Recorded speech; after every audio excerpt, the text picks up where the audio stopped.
мехоҳед аз тоҷикистон набаромада дар аврупо кор ва фаъолият кунед. пас маҷмаи диёри душанбе барои шумо.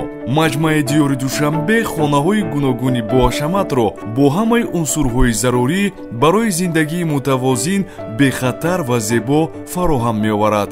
маҷмаи диёри душанбе дар қисмати зеботарини шаҳр ҷойгир шуда, бо манзараи қасри миллат, кӯли ҷавонон ва аз ҳама чойхонаи зеботарин иҳота шудааст. инфрасохтори рушдёфта, гулгашти дохилӣ, бехатарии муҳити зист ва дар ҳамсоягӣ бо маркази тиҷоратии ҷайҳун сохта шудааст, ки барои шумо зиндагии бароҳатро таъмин менамояд. дар диёри душанбе зиндагӣ кунед ва дар маркази тиҷоратии ҷайҳун кор кунед. барои иҷора гирифтани офисҳо ва харидани хонаҳо ба рақами зерин занг занед: 44 625 4 1.